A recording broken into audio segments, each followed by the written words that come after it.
Good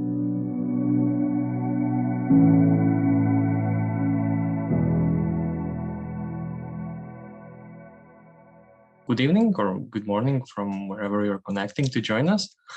Welcome to our side event affiliated with the 20th session of the Assembly of States Parties, the Rome Statute of the International Criminal Court. As you know, due to the pandemic, all side events have been moved to the online space, and this is exactly the fate of the event organized by us, the Platform for Peace and Humanity. Our event is related to our global advocacy program called Towards the Enforcement of the Right to Peace. My name is Rastislav Šutek, and I'm joined by our project coordinator, Carlota Maldonado, Montserrat, and Sofia, Sideridou, Youth Ambassador for the Right to Peace for Greece, and a member of the Global Coalition of Youth Ambassadors for the Right to Peace. The global network we have created to expand the reach of our program around the globe. For those who are maybe not familiar with our global advocacy program, we will play an introductory video that was used at the launch in late April when we started the application process for youth ambassadors. After the video, we have two presentations ready. One briefly exploring the global advocacy program and its goals, rationale, before we proceed to the second presentation on crimes against peace campaign, an essential part of this program. Okay, let's. Like many of you, we grew tired of our government's disrespect for international law. We let world leaders cynically waste enormous human and financial resources in wars and constant arms race. Governments transfer arms across borders and fuel protracted conflicts, but do not share life-saving medications and technology.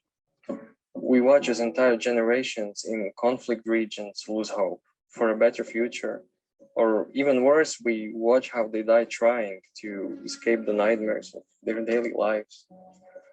Our world is approaching climate catastrophe, with the highest number of refugees since World War II.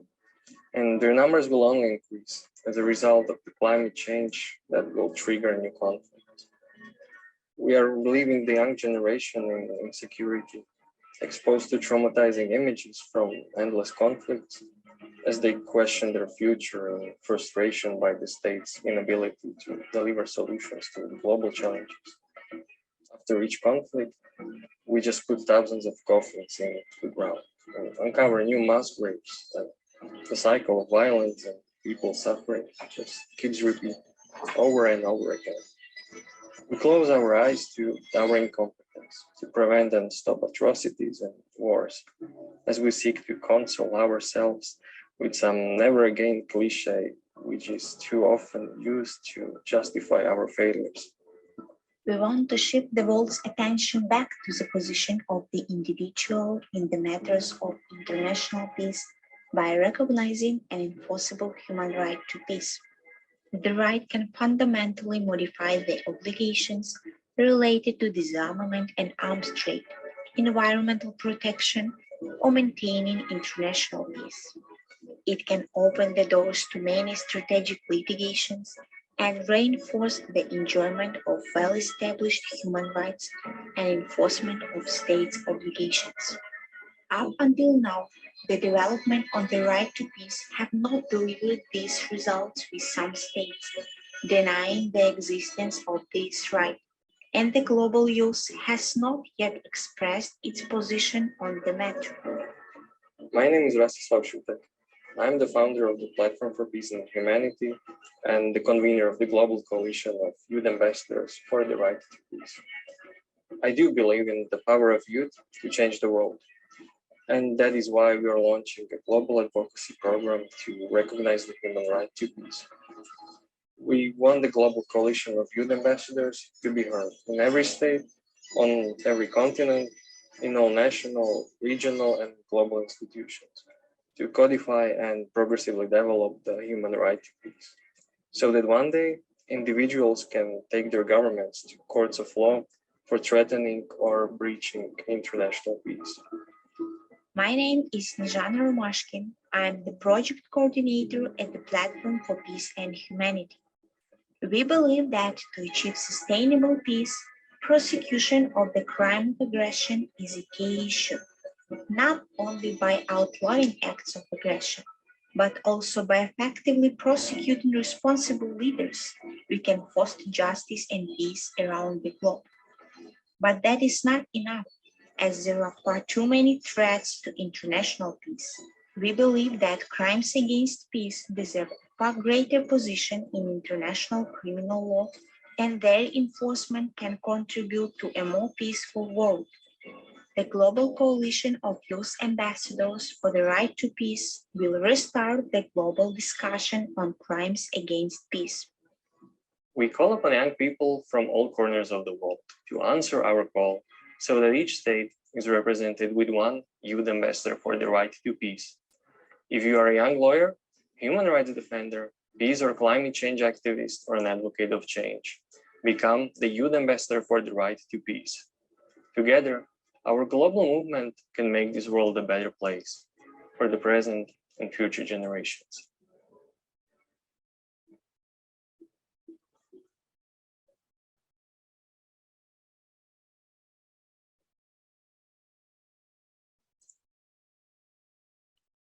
Okay, so that was the launch video used in late April when the application process was opened for youth ambassadors. Now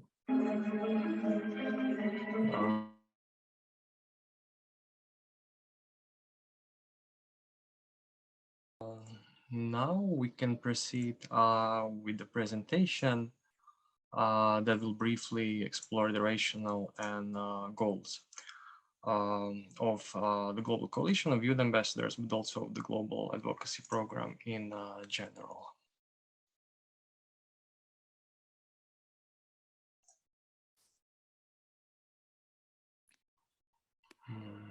Is the presentation visible? No. Yes. Okay.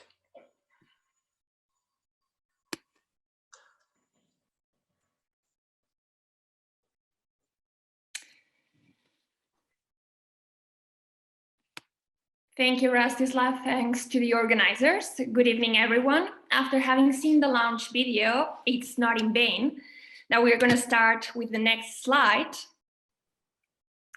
by analyzing the current legal framework of the right to peace in order to understand where we find ourselves and how far are we from our objectives. Since the foundation of the United Nations in 1945, the initial 51 member states committed to developing friendly relations among nations, promoting and protecting human rights, and above all, maintaining international peace and security. While the international community has been engaged in the promotion and strengthening of world peace through the adoption of different instruments, today, in 2021, there is still not a single binding treaty providing for an enforceable right to peace. And several states still claim that there is no such right in customary international law. This, together with the fact that individuals do not possess a forum where their right to peace can be enforced, were the genesis of our platform to aim for the codification of the right to peace as an enforceable right, contributing to the advancement of international law and addressing structural violence. How? Platform for Peace and Humanity has two-track initiative. First, it aims for an International Court of Justice advisory opinion on custom that would clarify what are the rights and what are the obligations arising out of this custom. While it's true that an advisory opinion is not legally binding, custom is a binding source of law, so states would have to comply with it and possibly adopt internal domestic laws and policies. And second, we have an initiative related to the codification, adopting treaty on the right to peace, and meaning that it would be binding, enforceable, and this codification will also include amending the Rome Statute, and we're going to go through this because today it's going to be our focus. Next slide, please. Taking into account the legal framework of the right to peace, we find out that it's not a wild idea without legal grounds, our intent to codify it. We claim that human right to peace has a legal basis. According to the THIAS, United Nations independent expert, all of the necessary components of the human right to peace are already in the UN Charter and the Universal Declaration of Human Rights. And we just need to take some steps forward. Always remembering the focus must remain on the beneficiaries of the right to peace. We have Article 2 of the UN Charter, also we have Article 33, one of them for purposes, they shall refrain in their international relations of member states from the threat or use of force, and also all parties to any dispute that might endanger maintenance of international peace shall seek solution with peaceful means. Also, we have regionally, we find support on the African Charter of Human Rights and in its protocol. We can see this in Article 23 and in the protocol as well on Article 10. Next slide, please.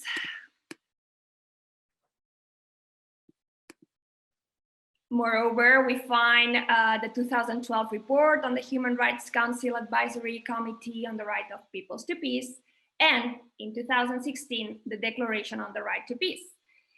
This UN resolution was ratified by the plenary of the UN General Assembly and had previously been adopted by the Third Committee in New York and by the Human Rights Council in Geneva. Why do we say that this is not enough? Somehow these results were not very pleasing. Almost 500 society or civil society organizations rejected this declaration after a long time working on it, first in Geneva, afterwards in New York, because it does not recognize either the human right to peace or its essential elements. Neither it represented a consensus among the states. There were 34 votes against and 19 abstentions. And moreover, the General Assembly, which was already aware that this was not enough, decided to discuss this subject in 2018. And again, we didn't have this translated into results. Also, it backs us the Sustainable Development Goal number 16. They are included in the 2030 agenda, peaceful and inclusive societies, promoting it. But then again, this implementation is not enforceable under international law. Next slide, please. All this to understand that there are like the instruments, but at the end, it's difficult to translate into something. So on crimes against peace, this slide is the nexus with our next presentation that focuses on our crimes against peace campaign.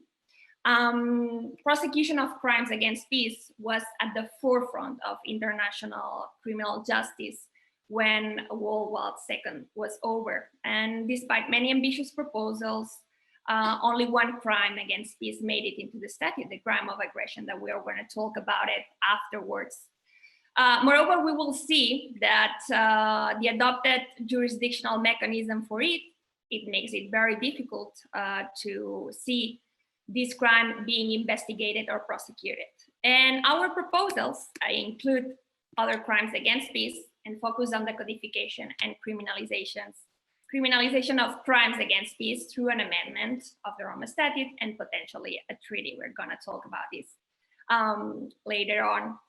All this in order to contribute to the fight against impunity and a more peaceful and just world. Next slide. Thank you. All this came with the board of our global advocacy program. The global advocacy program aims to take, as we mentioned before, the debate forward, and with like-minded states that we're already working on, initiate the work on domestic, regional, international instruments that would codify the human right to peace and crimes against peace. As we have mentioned, the program finds its rationale on the not so pleasing results from the UN Human Rights Council and the General Assembly. Currently, the platform for peace and humanity is in negotiations with several states and organizations for this purpose. Thank you. So in order to promote our idea of an enforceable human right to peace, we have approached several prominent scholars, practitioners, diplomats, public figures who have appreciated our efforts and have endorsed our global advocacy program. Their profiles are, of course, included on the website of the global advocacy program. But we want to involve them further in order to frame their views and ideas into our global advocacy program. So it is planned that in a matter of a few months, we will set up a regular webinar series where we will be discussing with patrons of the global advocacy program framing the right to peace. It is essential to also connect the previous generation and also the present generation of academics, scholars, practitioners, and also activists. A lot of the youth ambassadors that we have in our program are activists, active in the field of legal advocacy. So in order to bridge this cross-generational aspect, this webinar series will serve this aspect well to bridge both generations and promote the idea as a cross-generational initiative of several generations of legal scholars. So the Global Coalition, it was formed in August 2021, a couple of months ago, after a competitive selection process. It's a global network of young leaders who are campaigning for strengthening the human right to peace and crimes against peace in the global order. We have targeted young people aged 18 to 35. As I said, most of them are activists, lawyers, scholars, climate justice activists as well. And we have made it in parallel to previous youth movements because we believe that they were also essential in altering the course of history. And this is also the aspiration that we have with the Global Coalition of Youth Ambassadors for the Right to Peace. And of course, in order to set them on the track of this ambitious and noble cause, we have provided them with the required training. So 4 workshops were already done. A couple more workshops are already in the pipeline, I would say. The first workshop was designed to get the selected youth ambassadors familiar with the world of diplomacy and international organizations that we want to target in our global advocacy program. The second workshop focused on the applicable international law and specifically on the right to peace. The third workshop focused on the role of the International Court of Justice, ICJ. We have discussed how to campaign for advisory opinions delivered by the ICJ. We also had speakers who themselves were campaigning for advisory opinions of the ICJ in the past.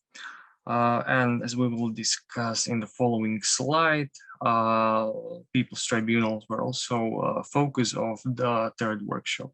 And of course, advocacy, we have discussed best practices in approaching legislators, politicians and policymakers in order to promote our idea. The final workshop has touched upon use of bellum, legal issues, of course, use of force, crime of aggression, what is an act of aggression, what is the prohibition of the use of force, exceptions to that rule, etc. That brings me to the Global Coalition and how it is slowly spreading all around the globe. So I'm happy to announce that not even this map, this diagram is actually recent. Since then a couple of days ago, we have appointed a couple more youth ambassadors. They are working in regional working groups. So every continent has also a working group. So let's say in Africa, the working group for Africa is preparing a campaign for the African Union. The European working group is aiming to get the topic to the European levels, to the EU. approach the group of friends of the ICC, and also target the Council of Europe to perhaps have right to peace in a protocol to the European Convention on Human Rights. National campaigns are more about public talks with representatives of states, as we want to learn the possible opposition, learn the answers of states to our questions, what is their position, and how we can maybe bridge all those differences among states in order to reach our ambitious goal of binding rule of international law on the right to peace. So, of course, this global program involves awareness raising and strengthening the domestic and international attitude of the global public on international peace in general, but also on the right to peace. So, as was already said, we are aiming to partner with like-minded states. It is essential to get such a like-minded coalition work in order to get this topic to the highest international fora. This is also the role of the regional working groups, as was mentioned, and also for this purpose, the next year, and hopefully COVID will allow that to happen, several regional conferences are planned to discuss the position of the right to peace in regional legal orders. This is especially important for Latin America, where the Inter-American Court has, in one advisory opinion, implicitly recognized the existence of the right to peace.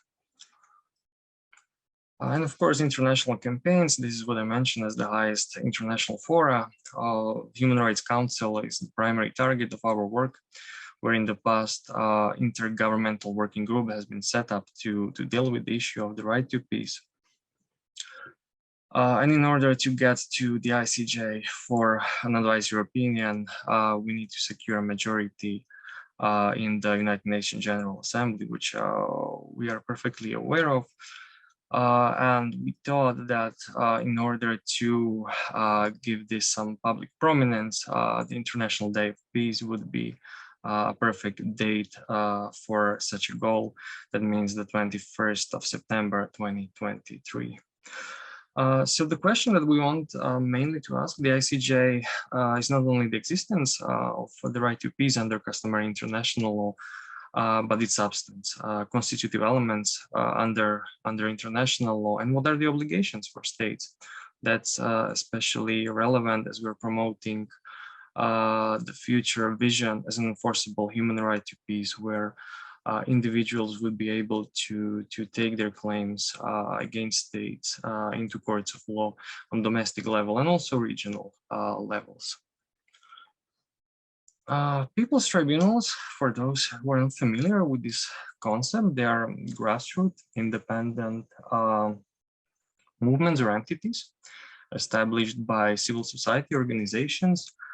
Lately, People's Tribunal in London was set up to deal with genocide of the Uyghur population in China. Just a couple of days ago, a pronouncement has been delivered. They are sort of an alternative to established mechanisms that provide justice, and in case individuals, victims, are not able to obtain justice in the official established mechanisms, people's tribunals are set up by the mentioned entities of the civil society. This is actually the route that we want to take as an alternative to the track which is going for the UN General Assembly, ICJ, in securing an advisory opinion on customary international law.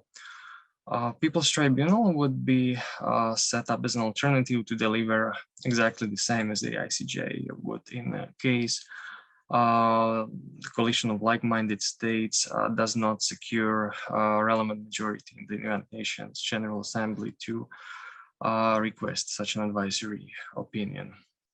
So, of course, the tribunal will be composed of respective scholars Patrons will naturally be invited to sit in such a people's tribunal.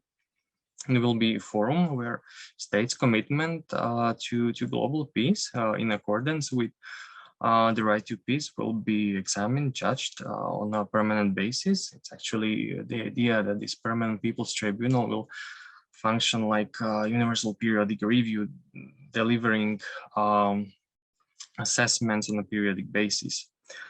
And of course, we cannot forget youth ambassadors for the right to peace, as they will be involved in pleadings against their governments. Their role will be essential in that cause. So once again, the objective of the global advocacy program is the recognition and codification of the right to peace into a binding norm of international law, allowing individuals to enforce their claims.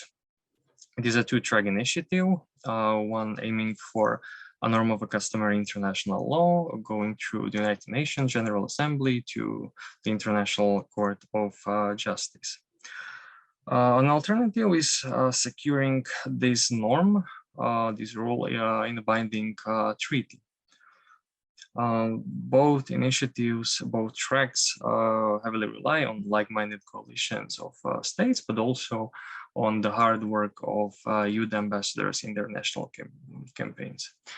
And of course, in addition to regional and international campaigns, one of these campaigns is Crimes Against Peace campaign. So this is focusing on international criminal justice and how it interrelates with the human right to peace, and how can actually international criminal justice strengthen the enforcement of the right to peace.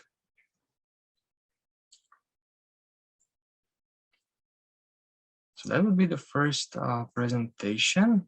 The second presentation, this one, is it visible? Okay, let me launch it then. So as I mentioned, Crimes Against Peace campaign is just one of the campaigns taking place within the global advocacy program. So within this campaign, there are two goals. As was mentioned in the launch video, we want to shift the world's attention back to the position of individuals in the matter of international peace.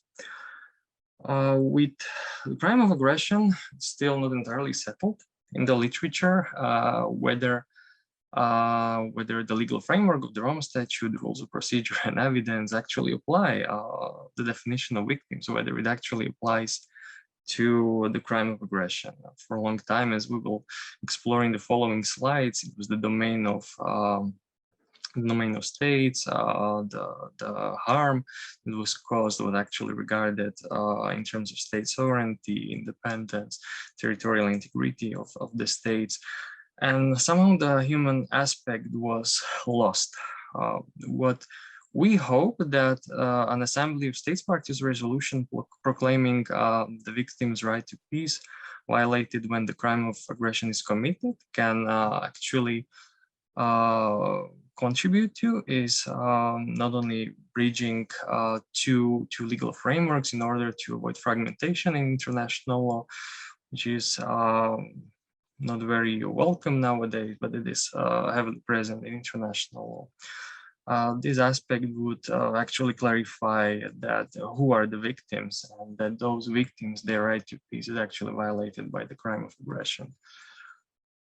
The second, more challenging aspect is reinforcing the enforcement of international law by amending the Rome Statute, the founding document of the International Criminal Court, with crimes against peace.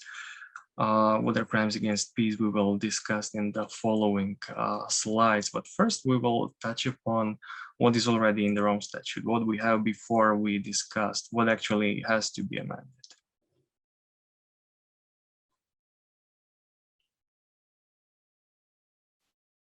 Rastislav, we are seeing the last slide, so. The last one? Yeah.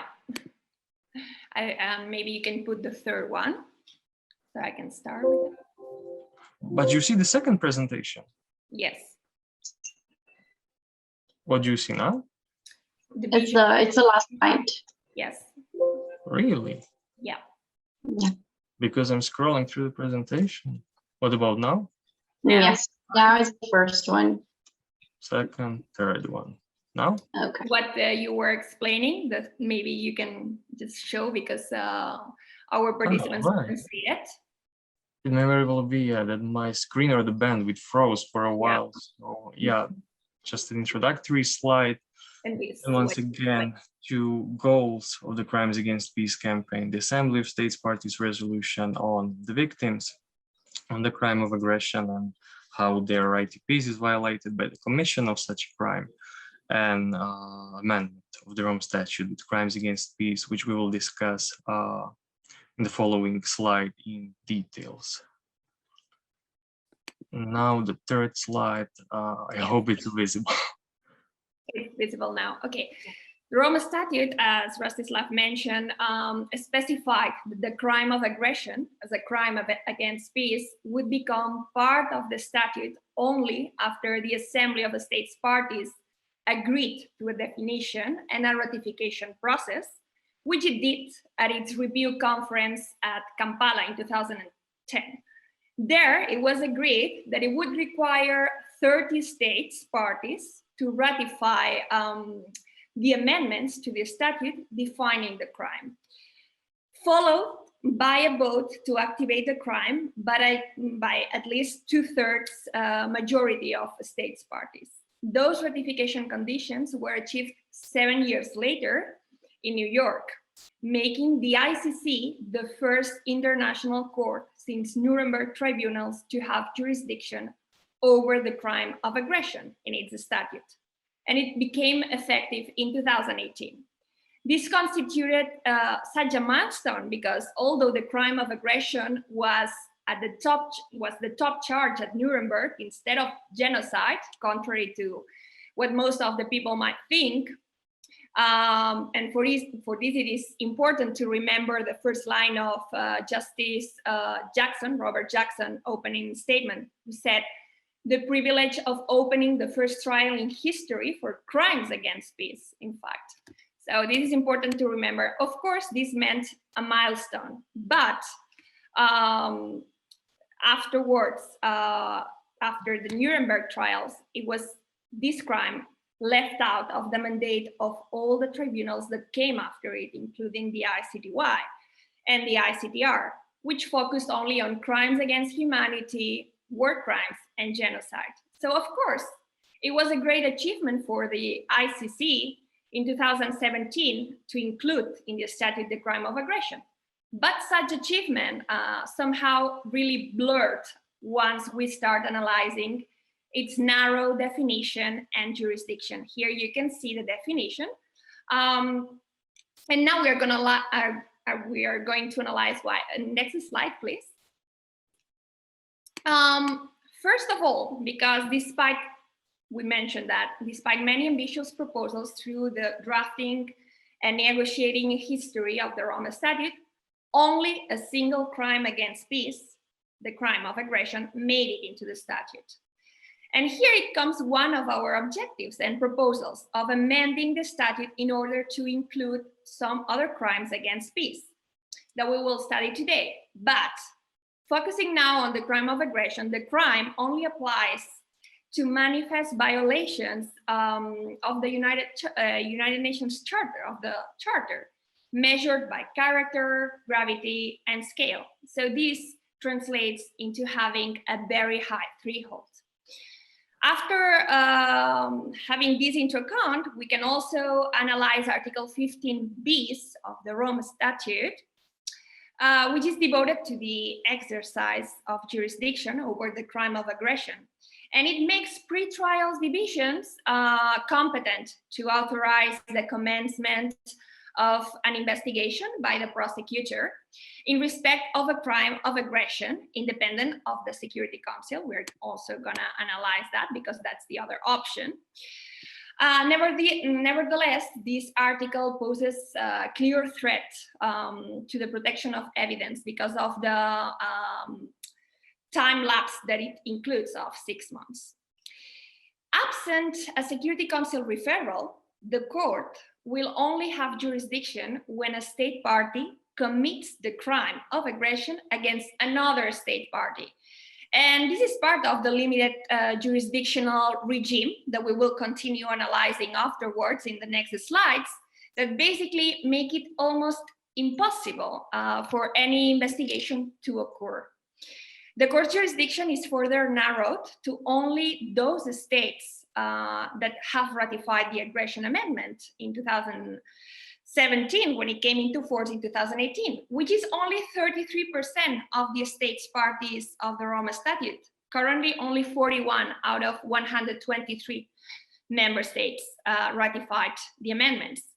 And even those states parties that ratified the Aggression Amendment can elect at any time to opt out of the aggression jurisdictional regime, which it basically limits even more, if possible, the possibility to prosecute the crime of aggression. Moreover, there is also an unsettled scholarship, literature on whether, next slide, please, on whether the attempted aggression can be prosecuted, taking into account, of course, Article 25. In case it's not possible, well, the whole system, it's minimized. Regarding what we mentioned before in terms of opt-out regimes and jurisdictional, the following slide, please, analyzes in this table this whole opt-out regime and jurisdiction. And it's from Professor McDougall, and it summarizes well how hard it is to see the ICC prosecuting a crime of aggression, taking into account if the victim is a state party, if the aggressor is a state party, if they have opted out on the mechanism or not, etc. I would also like to mention, as noted above, that the Aggression Amendment, as we said, it also allows for the UN Security Council to refer non-states parties for prosecution to the ICC on this crime. And of course, in this case, the only case, there is no possibility to opt out. In fact, this might be the most likely scenario to happen for an aggression prosecution to arise at the court. And this would be at least controversial, because it would be 5 major powers on the UN Security Council banding together to target probably a weak state committing an act of aggression. So at the end, we would see this safeguarded, but at what cost? Next slide. The big question is, why do we need crimes against peace? Is it only nomenclature? Is it identical term used for what we call now crime of aggression? Or is it an archaism that doesn't find its place in contemporary legal order? The quote that is highlighted on this slide nicely fits within our vision. We want to implement a human being-oriented approach towards international criminality, which is already present within the ICC with the position of victims and the individual criminal responsibility. Of course, that state responsibility has moved in the contemporary legal framework towards individual criminal responsibility, which is of course welcome. The term crimes against peace highlights better also the protected object of the crime. So it is often argued with crimes against crime of aggression that the protected object is state sovereignty, territorial integrity of states, political independence, as I have mentioned, and the suffering of people and societal harm is not included or only marginally included. It is also suggested that the protected object of crimes against peace would better reflect the psychological effects upon individuals.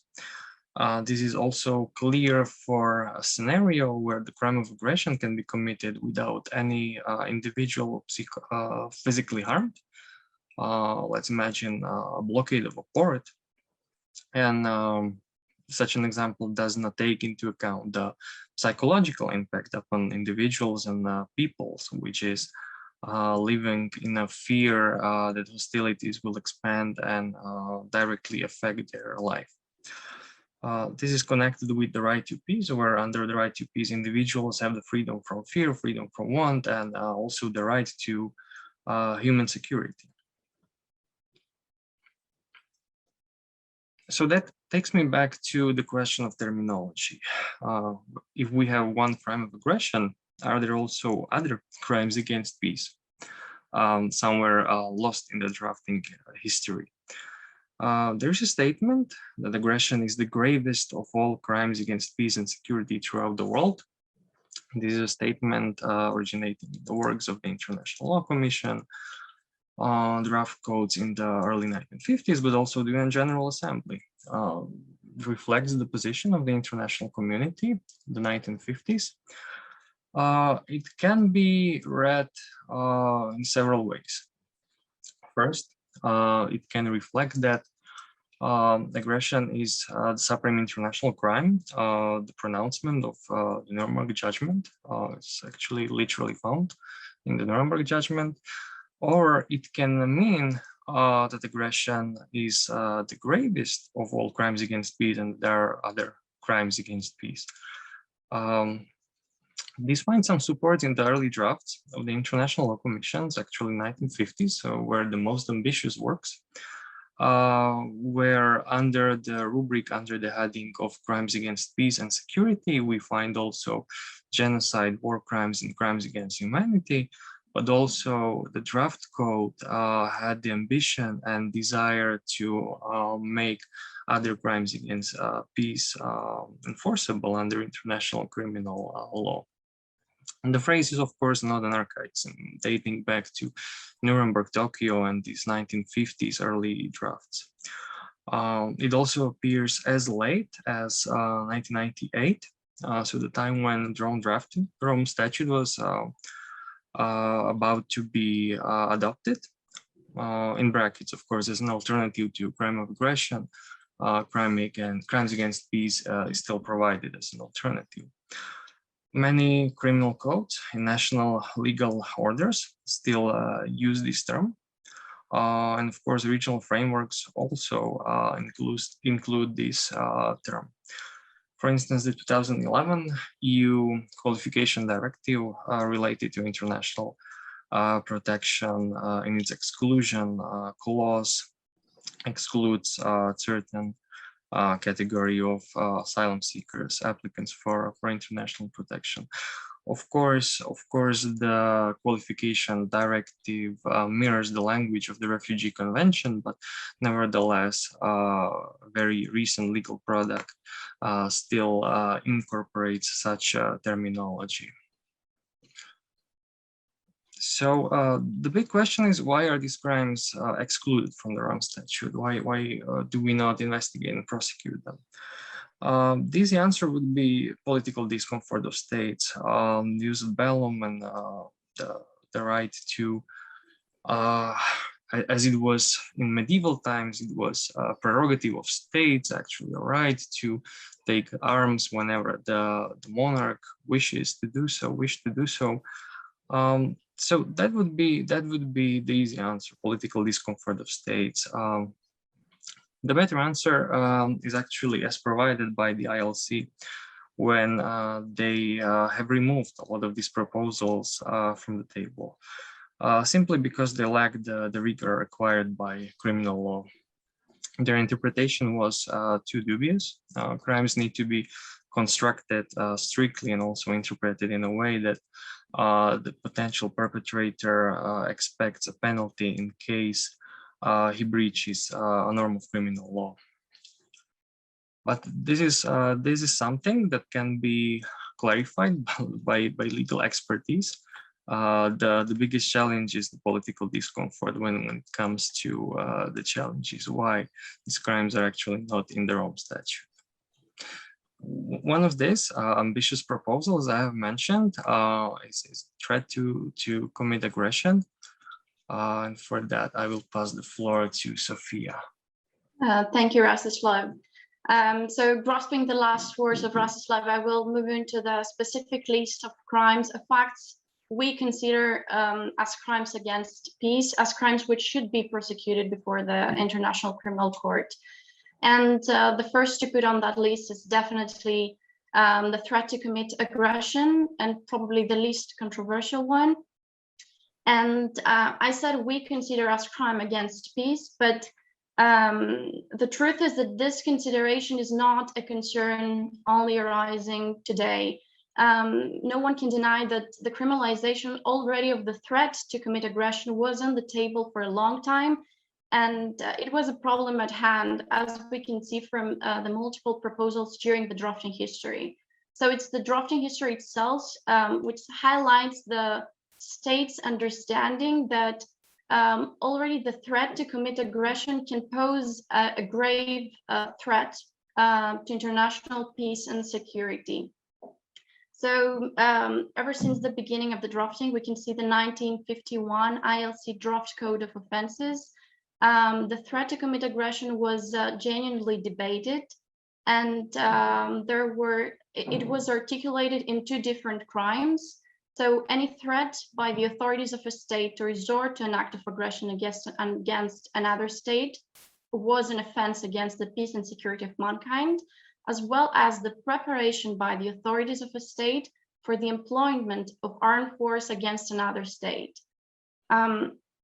So these two paragraphs dedicated to the threat are based upon the consideration that it is not just the act of aggression, but also the threat to resort to the commission of aggression presents a grave threat to international security and peace, and should be included to the Rome Statute and being prosecuted before the International Criminal Court. And on top of this, we can see that this proposal was coming up again and again. And on top of that, on the 1991 ILC Draft Code of Crimes, the Commission dedicated a whole article in the threat of aggression, Article 16, in which it also provided a specific list of what threat of aggression consists of. So it talked about declarations, communications, demonstrations of force, or any other measures which would give reason to the government of a state to believe that aggression is seriously contemplated. So it's apparent that the Commission put some effort on that and put some time on that, providing also specific lists in order to avoid the lack of rigor, probably, that Rastislav mentioned before, trying to avoid any limitations and showing the pressure, putting some pressure to make this crime until the final stage and be incorporated in the Rome Statute. So apart from the ICL we see here in the next slide, equally important to the ILC. Next slide. Okay, perfect. I indicatively and very briefly present some proposals by states during the drafting history of the Rome Statute, which provided definitions of the crime of aggression. So all these proposals kind of indicate that states, even at that point of time, could recognize that apart from the act of aggression, apart from the highest of all, the war of aggression, there were more crimes which had to make it to the final stage. And I just want to highlight the proposal by the Arab states, which came up against both in 1998, but also a year later after the adoption of the Rome Statute. And all of these proposals incorporate in the crime of aggression as a crime against peace, the threat to state sovereignty, territorial integrity, and political independence. So next slide, we can continue with the rest of the list of the crimes. So what's actually the problem with the act of aggression as it is defined in the present definition of the crime of aggression under Article 8 bis? It's the qualifier. It's the manifest violation of the Charter, which actually excludes a lot of uses of force. So the suggestion as a proposal, legal use or threat to use of force can be defined following the work that has already been done in this regard. The early drafts dating back to 1950s all referred to employment of armed force without any specific qualifier as we're presently using in a definition. Of course, the exceptions to the use of force were recognized explicitly: individual, collective self-defense, and authorization of the United Nations Security Council. This is still reflected in recent history of the drafting proposals. 1999 proposal by Greece and Portugal. 1 year later, again the same, actually defined aggression as use of armed force without any additional qualifier. This became shifted 1 year later when Germany submitted an informal discussion paper number 3, and there it actually clarified that exchanges of force such as border skirmishes, cross-border artillery, air attacks, armed incursions should not fall within the scope of the crime of aggression. This is actually regrettable when we imagine the present layout of international security. A lot of frozen conflicts that may or may not in the end lead to full-scale aggression, full-scale wars, are simply border skirmishes, exchanges of rockets fired from Palestine into Israel, vice versa. Nagorno-Karabakh conflict is frozen for a couple of decades by now, and from time to time it unfreezes, and the hostilities are renewed with casualties on sides of the combatants, but also civilians. Still, nevertheless, after Germany has circulated its clarification, its position in 2001, a new proposal originated from Bosnia, New Zealand, and Romania, where aggression was still defined as use of armed force. The qualifier, the manifest violation, is missing. Cuba's proposal reflects the same attitude. And a couple of other proposals going up to Kampala still reflects the same attitude of states. On domestic level, on national level, criminal codes actually reflect this position as well, that the threshold for an act of aggression is not limited, or actually not that limited, for investigation and prosecution. So, for instance, the domestic criminal code of Dominican Republic, while it incorporates or reflects the language of Article 8 based on act of aggression, does not incorporate the manifest violation threshold. Similarly, in Ecuador, act of aggression is defined as an armed attack against the territorial integrity, political independence of the state, and we see that the manifest violation threshold, the qualifier, is missing. Similarly, Estonia, simple as that, use of armed force. With Germany, it's a bit tricky, and actually in a stark contrast with what they have circulated when the crime was drafted. So while Germany criminalizes war of aggression, act of aggression, in addition, it criminalizes less serious cases. That means that the qualifier is excluded. So while international criminal justice with the crime of aggression focuses on clear violations of the UN Charter that are sufficiently serious, which is an objective qualifier, the focus is somehow not lost, and this doesn't mean that those uses of forces which fall below this threshold, this threshold is still awaiting its clarification. It's still not perfectly clarified, as many other phrases as the language in the Rome Statute. So it doesn't mean that the legality or the legal status of these armed uses of force is somehow altered.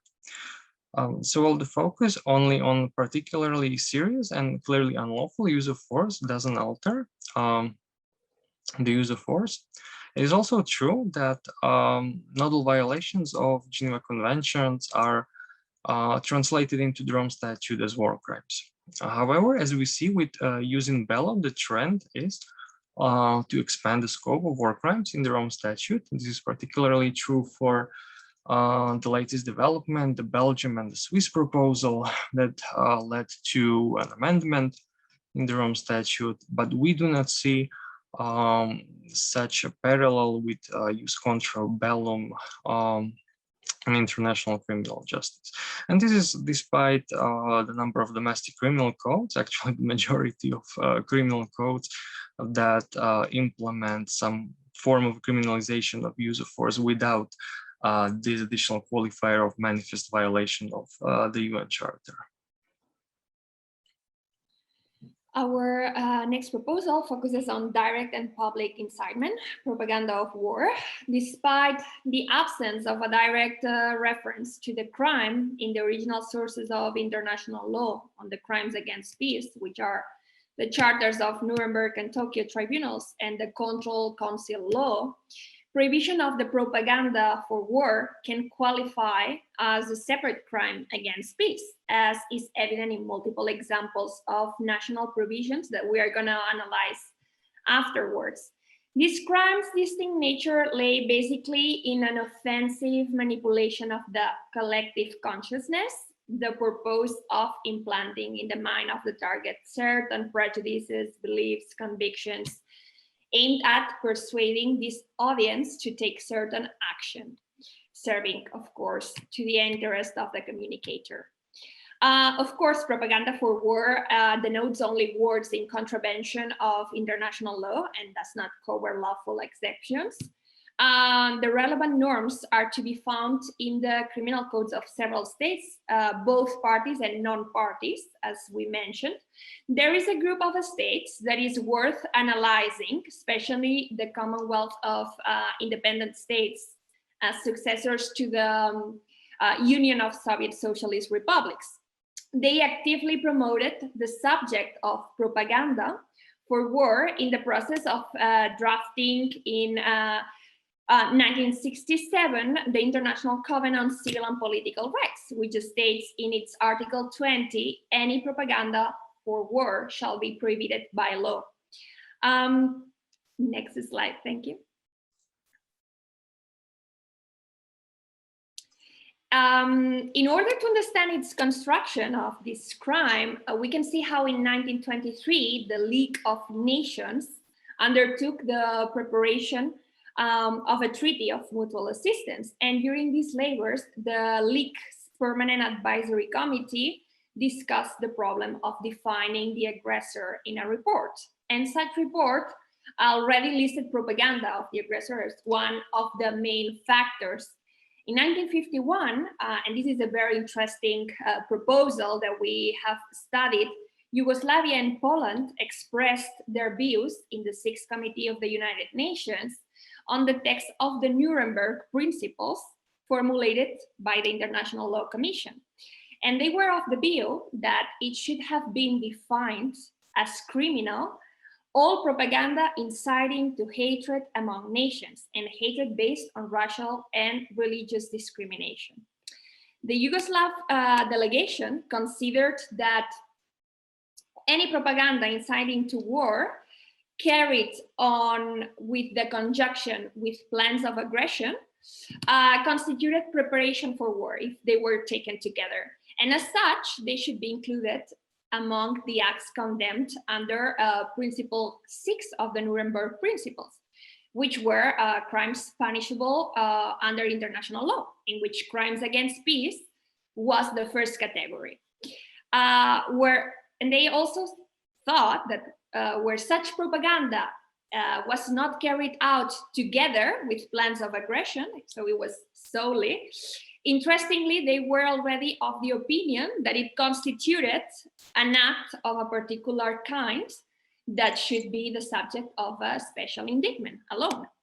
and that it should be included not among the Nuremberg principles, but in a draft code of crimes against peace and security. The International Law Commission continued its enormous and ambitious work in 1951 and 1954 with the Code of Offenses classifying direct incitement as an offense against the peace and security of mankind. Also, it's interesting to note that in 1970, the Declaration on Principles of International Law-Friendly Relations and Cooperation stated that states have the duty to refrain from propaganda for wars of aggression. And closer in time, in 1991, the International Law Commission draft code of crimes, in this text, they provided that individuals directly inciting the commission of such a crime, they were responsible and liable to punishment. And 5 years later, the Code of Crimes defined it as responsible the individual that directly and publicly incites another individual when the crime is actually completed. And this is an interesting difference. Since our purposes include amending the statute in order to incorporate relevant crimes against peace, always with a strong legal background behind, we consider remarkable proposals during its drafting history. And one of them is a proposal that was submitted by Samoa in 2002 on the working group on the crime of aggression regarding the potential and necessary criminalization of the incitement to commit aggression, still when the crime does not occur, when it's not completed, comparing it to the possibility that there is to prosecute incitement to genocide, even when the crime does not occur, understanding it as a separate offense. And another relevant proposal was the one made by Venezuela in 2007, and they wanted to include inciting in the definition itself of the crime of aggression. For the purposes of this statute, crime of aggression shall mean inciting, deciding, and facilitating the planning, preparation, initiation, and or execution. So this is something that we really took into account in order to propose this incitement and propaganda of war. Next. We mentioned at the beginning that many domestic jurisdictions already criminalize propaganda for war. And it's interesting to have some examples of how they do it. And we also mentioned this group of states that advocated together for the Article 20 of the ICCPR and Estonian Criminal Code on section, for example, 92, propaganda for war. It is banished, it's criminalized, and incitement to war or other use of arms in violation. Then also we find Mongolian Criminal Code, propaganda or calls for war among the public shall be punishable. Interestingly, a Slovakian Criminal Code under the section titled Endangering Peace, any person who endangers peaceful coexistence among nations and by any kind propagating war or otherwise supporting war shall be liable to a term of imprisonment. And then also we find, for example, Ukrainian under propaganda of war, and the same in the Uzbekistani Criminal Code. So it's not something wild to ask for the International Criminal Court to consider it, as many states do include this in their criminal codes. So, yeah. So amongst the list of acts falling under the crimes against peace in our proposals is also the intervention in domestic affairs.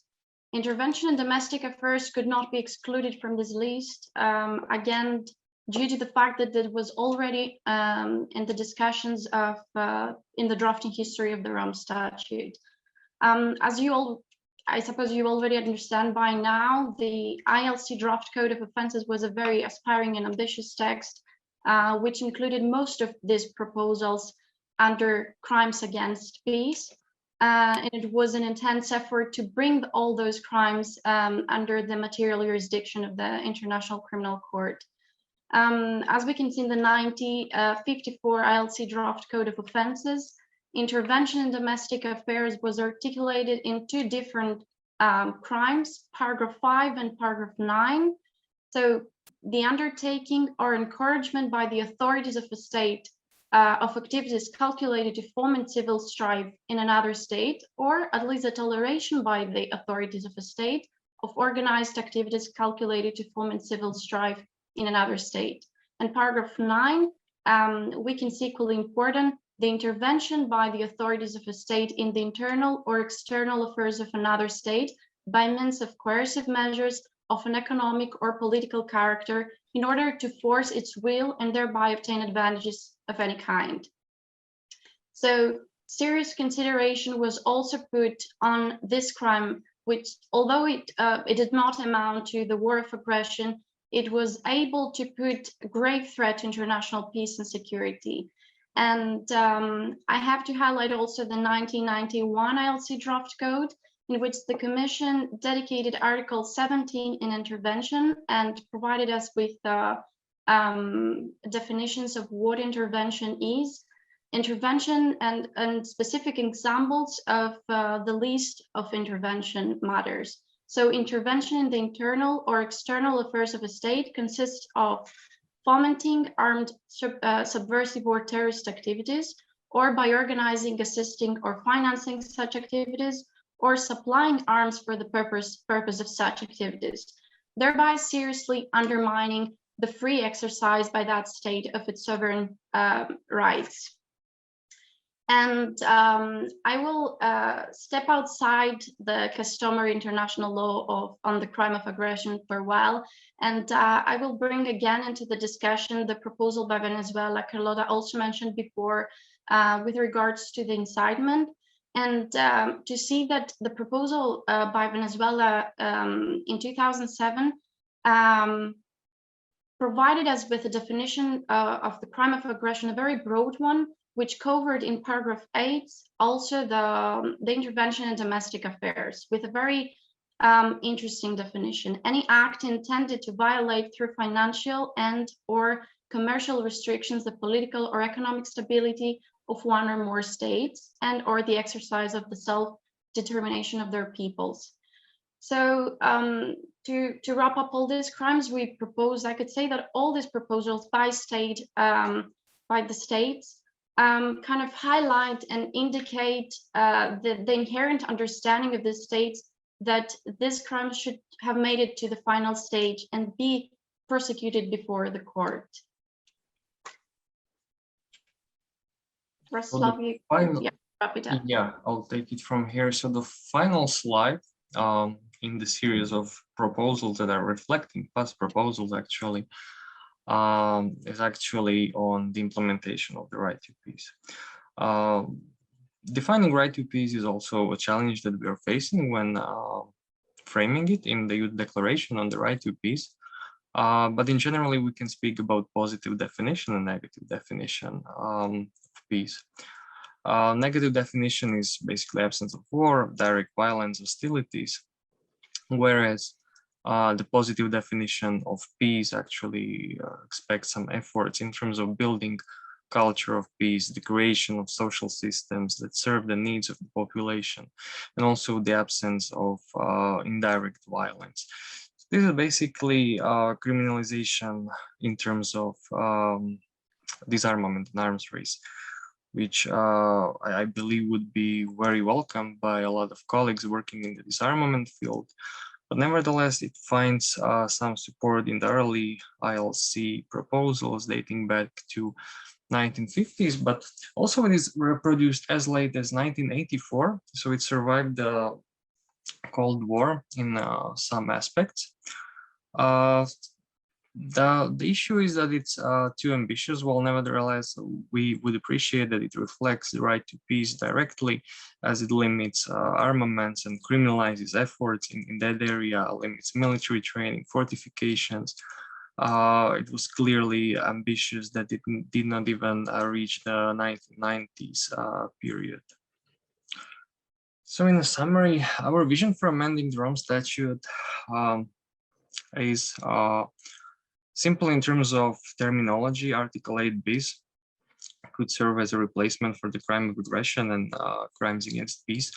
Would be the nomenclature, the terminology used, as we have demonstrated in the previous slides, that it better reflects the protected object.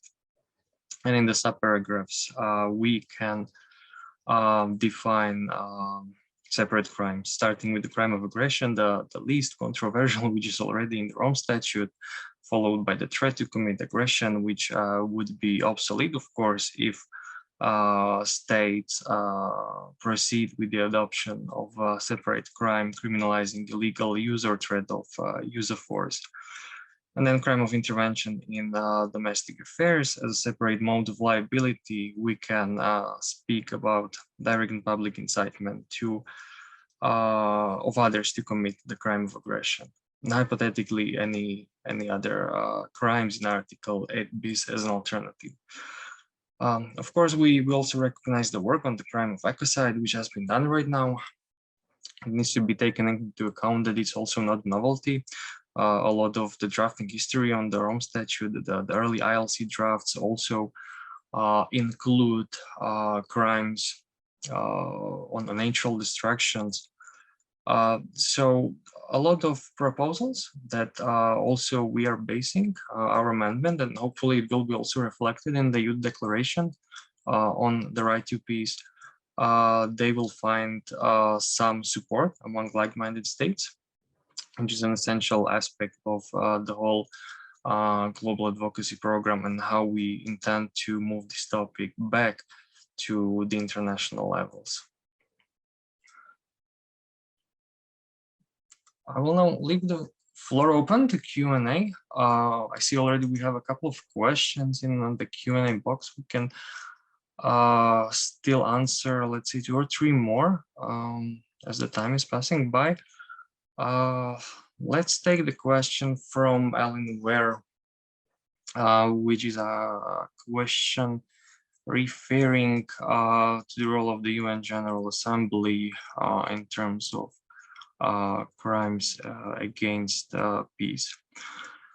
So in the sphere of international criminal justice, unlike the UN Security Council, which has the referral and deferral powers, where the veto, as Alan is mentioned, is actually a double-edged sword. So for referral, the veto is actually applicable, but also for deferral, which is something that we do not, of course, appreciate when the deferral actually comes from the UN Security Council.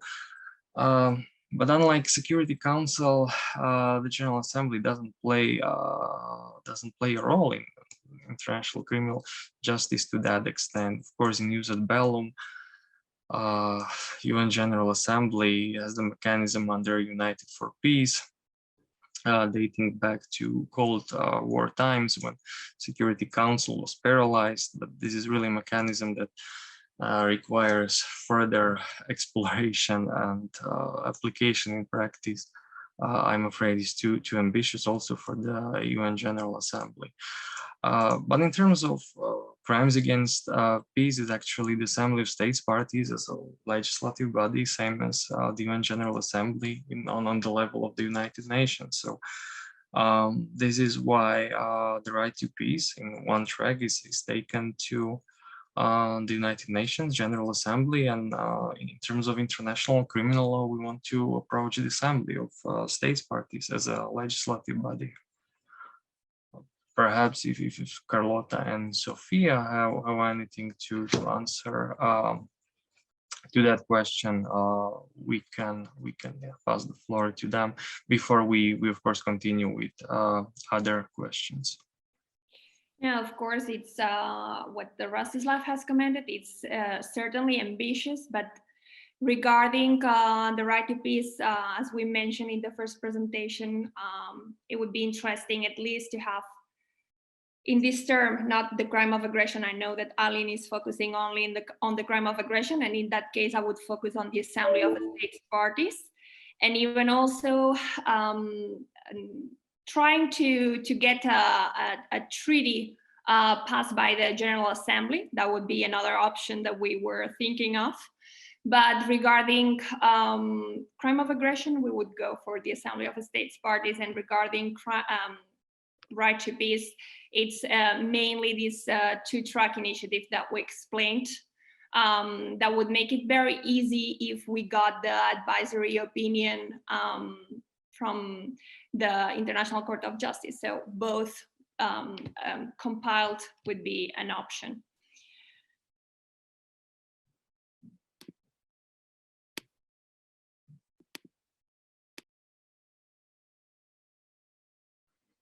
Okay, I think that summarizes our position on that question. And then we jump on the question from Professor Trahan, which is, of course, referring to loopholes in the crime of aggression definition that we have discussed. She's questioning whether ICC states parties will still have the attitude to go for crimes against peace in the Rome Statute system, unlike the crime of aggression, which is already incorporated. So as always, with all the ambitious international agenda that was done, I think we easily lose sight of what was achieved. And initially, what was achieved was not solved so easily, whether it's with Raphael Lemkin and genocide, or whether it's with the early ICRC movement, the Unredunan, the War Crimes Geneva Convention. Actually, the Unredunan struggled to find the publisher for his book, Memories of Solferino. So challenges are, of course, present. We are aware of them. The big question is attitude of states to amend the Rome Statute. From several discussions with present states parties of the ICC, there is some reflection that I can summarize that the Rome Statute cannot be amended every year or every 2 years. But on the other hand, there seems to be presently not that many proposals on the table. Of course, ecocide is gaining support in the national jurisdictions, but also in the international sphere, which is of course very welcome. And also, this is some kind of a work that requires not only effort but also time. As we have seen, or what we try to demonstrate on those slides is that these ideas, these visions have already garnered or gathered some support in the past. And for a start, it only takes to revisit them and to build a coalition of willing, like-minded states and to push this idea forward. Something we have seen also similar amendments were rejected in the past. Of course, several amendments were adopted to the Rome Statute, but some amendments did not gain the required support.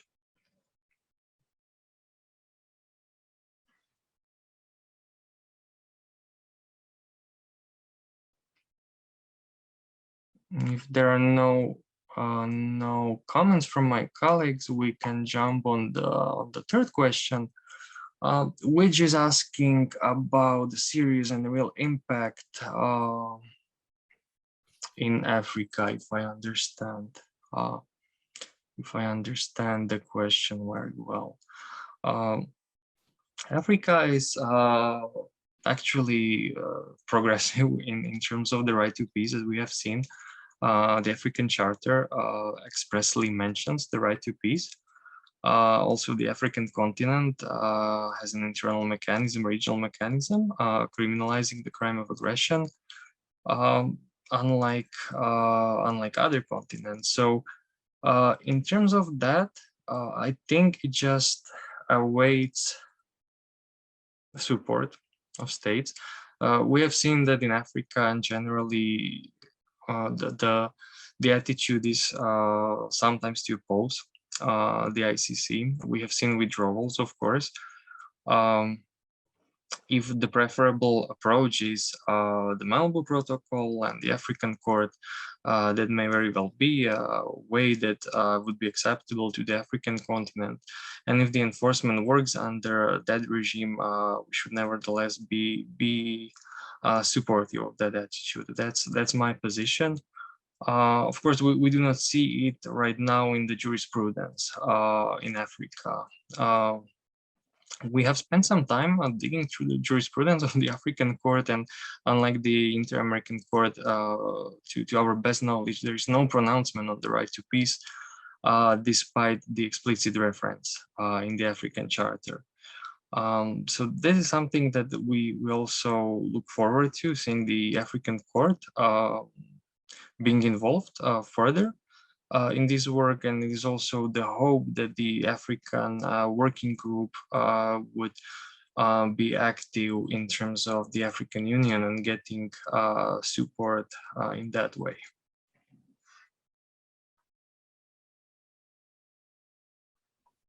I think we have another question. Yeah. If the rebel carried by aggression act also face the same punishment. If a rebel, well, if I'm not mistaken, you might wanna, if I understand you well, if a rebel would be carrying like the same punishment, no, for the crime of aggression as for all the crimes under the jurisdiction of the International Criminal Court. It is always the most senior leader or responsibles that are taking the responsibility for these crimes, including the crime of aggression. I don't know if my colleagues want to expand on that. No, that is actually the question: who is actually the rebel in the hierarchy of state? Whether he's industrialist, I don't know, businessman financing the efforts of the state, most likely a politician, not if you're referring to rebel. But clearly, crime of aggression is a leadership crime that reflects also customary international law. That's how it was first elaborated in Nuremberg and Tokyo, and that's how it is accepted. Nowadays, we do not have any objection to that. It actually reflects rational very well. Otherwise, we would be criminalizing ordinary soldiers, which, to the best of my knowledge, happened during the Ukraine war, when 2 ordinary soldiers were sentenced for the crime of aggression. Of course, the sentence was not executed because during the exchange of prisoners between Ukraine and Russia, they were handed across the border. But nevertheless, we have an example that ordinary soldiers were already punished for the crime of aggression. We do have one hand raised. I think we can allow Professor Trahan to take the floor if I see no other questions. There must be no other questions.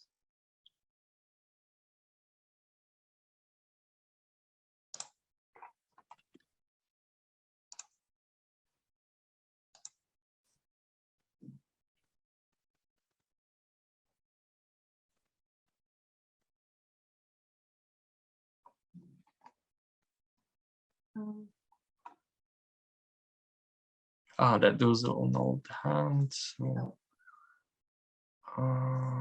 yeah, like that. We have a few other comments that I'm scrolling through right now. The chat box.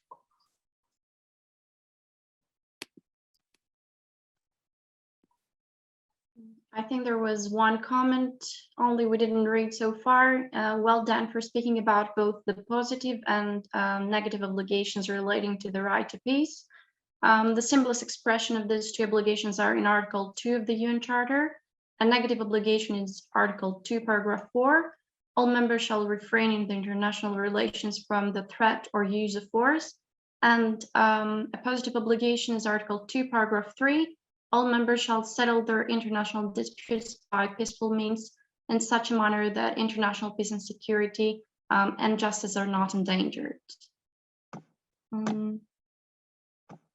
Other than that, I don't see any other comments in the chat.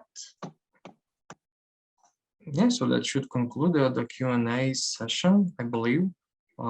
We've stayed longer than I intended for the presentation, but nevertheless, I hope we were exhaustive in delivering and covering everything that our Crimes Against Peace campaign will hopefully aim to achieve. So thank you for joining us for this event. Please follow us. There's actually one more question as I now see.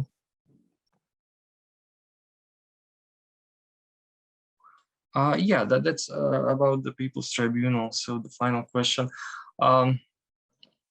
It is an alternative. As I said, the logic should say that People's Tribunals should take place when justice cannot be delivered, or the practice should say this, when official means of justice are not available to victims. In parallel, we understand that in order to build a campaign up to the UN General Assembly, the People's Tribunal might play a role. We have seen it with People's Tribunals before. So the position is that right now, some vision behind the People's Tribunal is on the table. The seat is being discussed. Some potential speakers were invited also from among the patrons. Nevertheless, it still requires some framing. As I say, the aim should be, first of all, to try to reach the General Assembly. There is a reasonable time frame, but again, as this clear from the vision, the campaign is heavily based on support of like-minded states, which might not be easily achieved. As an alternative to that, I still believe that we can deliver what the Global Advocacy Program hopes to deliver. Just unlike the judges of the ICJ, similar quality pronouncement can be delivered by the panel in the People's Tribunal.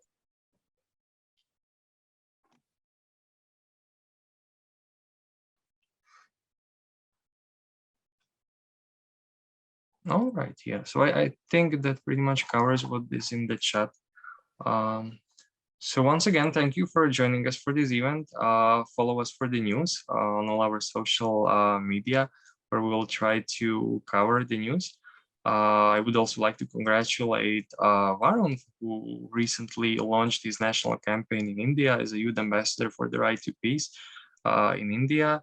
I have also seen the designs of other youth ambassadors and how they are framing or targeting their campaigns in their states. So there is the hope that the global coalition will really expand and become globally, which is of course welcome, and we hope that this global coalition can have the impact on the national level as we expect. Thank you again for joining us for this event. It was really a pleasure for all three of us to uncover our vision for this one single campaign. I see the comments. Yeah, thank you for the comments. We'll definitely note them. So that concludes our session. Thank you very much once again for joining us. See you some other time, hopefully, when the pandemic will not limit the possibilities. Thank you. Bye-bye. Thank you very much. Bye. Good evening.